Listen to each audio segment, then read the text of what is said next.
ribagorzano es la denominación tradicional que se ha dado a la lengua autóctona de una parte de Ribagorza, pero en realidad habría que matizar, habría que completar esta definición. Ribagorzano entonces adjetivaría a cada una de las hablas autóctonas del territorio de la Ribagorza. Es decir, la cuenca del río Ésera, desde Abi, Seira y Barbaroens hacia abajo, aguas abajo, sería el aragonés ribagorzano, las hablas ribagorzanas de filiación aragonesa. Las tierras al este, cuenca del Isábena y del Noguera ribagorzana, sería el catalán ribagorzano, y el norte, en el nacimiento del río Ésera, el valle de Benasque, es una tercera lengua autóctona que, bueno, ha sido objeto de debate de si era más próxima al catalán o al aragonés, pero que presenta suficiente personalidad como lengua mixta entre ambas, si se quiere, para calificarla de una tercera lengua autóctona. Así que la Ribagorza en realidad es un territorio trilingüe desde su constitución en la Alta Edad Media, y así sigue siéndolo hasta hoy. El aragonés ribagorzano, a su vez, no es más que la variedad más oriental, visto, claro, desde Huesca siempre, de todo el conjunto del aragonés, que en tiempos atrás llegó a tener una extensión amplia, por lo menos a finales del siglo XIX, casi todo el tercio norte de la provincia de Huesca se puede decir que hablaba diversas variantes de aragonés, y de la misma forma que el condado de Ribagorza tuvo una variedad específica, el condado de Sobrarbe también. Hoy en día quedan los restos del norte, el habla de Bielsa, el habla de Chistao, que es muy semejante a la de Ribagorza, las de la Sierra de Guara, y también el antiguo condado de Aragón, lo que hoy son las comarcas de Jacetania y Alto Gállego, tuvieron un dialecto de los que hoy en día quedan restos relegados a las altas montañas, algunos valles, principalmente el habla de hecho la más vital, y la de Ansó. Y de todo este conjunto de dialectos que forman el romance aragonés, paradojas de la vida, el más periférico, el más alejado a los elementos que definen en todos los manuales al aragonés, que serían los centrales. El ribagorzano es hoy en día el que más número de hablantes tiene. Yo diría que supone entre el 80 y el 85% del total de hablantes de la lengua, debido pues quizás a su condición de dialecto vecino a una lengua fuerte culturalmente como es el catalán. Mejorar la autoestima de la lengua,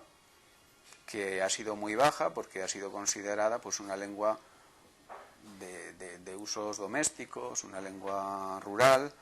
en contraposición al castellano, que era la lengua de ascenso social y de mejorar la calidad de vida. Tenemos que dejar de pensar así y pensar que el aragonés y su variedad más viva, la ribagorzana en particular, no es más que una de tantas formas lingüísticas en que nuestra especie, el Homo sapiens, se expresa, y que, como tantas otras, está en peligro precisamente por esta moda en dar la espalda a lo antiguo, dar la espalda a las raíces, girar la espalda a los ancestros, a los antepasados. ¿Qué mejor prueba de fidelidad y de amor a nuestras raíces que perpetuar en su totalidad el elemento más genuino que caracteriza al ser humano, que es la lengua? Los primeros textos literarios escritos en aragonés ribagorzano son, a falta de que pueda aparecer cualquier otra evidencia anterior, que es difícil, son las pastoradas. Las pastoradas son unas pequeñas piezas de teatro popular, de carácter jocoso, protagonizadas por pastores, que se interpretaban en las plazas de los pueblos como preludio o colofón de el dance de tochos al son de la gaita. Parece ser que el texto más antiguo se remonta a finales del 17 y es de la población de Besians,